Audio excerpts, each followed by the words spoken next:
Okay, I usually have a little twist on many things, and portfolio diversification is no different, so I have a different way of thinking about it. Now, we know that diversifiable risk, we know what it is. It can be eliminated by combining assets into a portfolio. We're often considered unique or unsystematic risk. That's what we're trying to get rid of. If we hold only one asset, obviously we can't get rid of it, but we have to constantly ask ourselves, what can we get rid of in way of risk?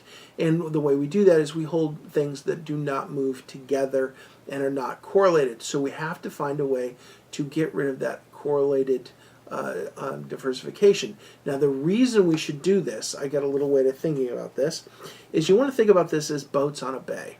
So out here in San Francisco Bay, you've got all these boats out there, and each boat is a company. And the question is, how many different companies do you want to put your money in? And so you put your money into, say, 20 boats. That's 5% in each one of these companies. And a boat sinks. You lose 5% of your money. Is that okay? Well, maybe not. Okay, so I don't want to put any more of my money than 2% in every company. So I have 50 boats out there, 2% in each, 50 boats. And if one boat sinks, then I'm okay with losing 2%, and then I just watch the boats. Well, here's the thing. Some boats are going to be moving up and down with the tides faster than others.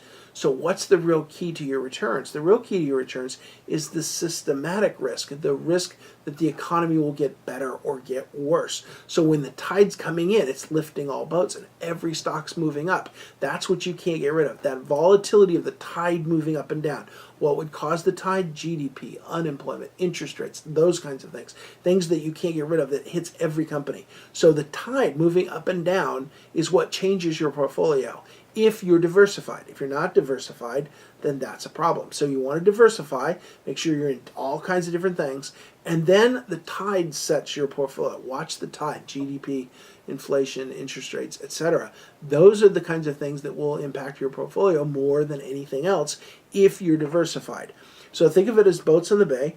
You put your money into as many boats as you want and just think, okay, if this boat sinks, how do I feel about that? Well, 50 boats is 2%. You could probably lose 2%. 100 boats would be 1%. 10 boats would be 10%. A little more aggressive there on each one. And of course, they don't all sink at one level. So, if you had 10% and you watched it, maybe you could get out before it went all the way to zero. But nevertheless, 10% is a lot in one boat. Most people would say at least 20 stocks, 5% in each, 30 stocks. Most people are 30 or 40 stocks. 2 to 3% in each is something that most people shoot for. Stock portfolio of 40 stocks would be a really good number.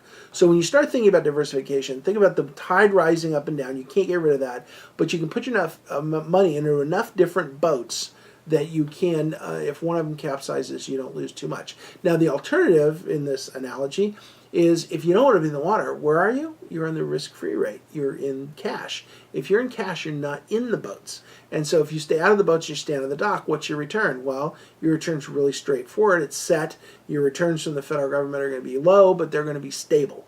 And so now you're standing on the dock, and that's a very easy way to get a return, but it's going to be less return than getting out in the ocean and taking some risk and getting out in the bay and putting some money into those boats. So that's a way of thinking about it. The tide is the economy, GDP, inflation going up and down. It changes all the stock prices. When it's going up, everybody goes up. When it's down, when you saw 2008, 2009, the tide went out, everybody lost. There wasn't anybody who was sitting around going, oh, look, my stock company is still doing well. The whole tide went out, and every one of the boats hit the rocks. So that's the way to think about it, so you'll remember how diversification works. Put your money into a bunch of different boats, or an index fund, which puts your money into all the boats, and then just watch the tide going in and out, and don't worry about it.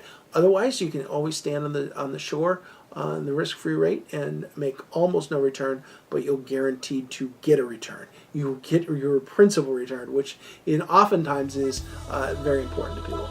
So that's a way to think about it.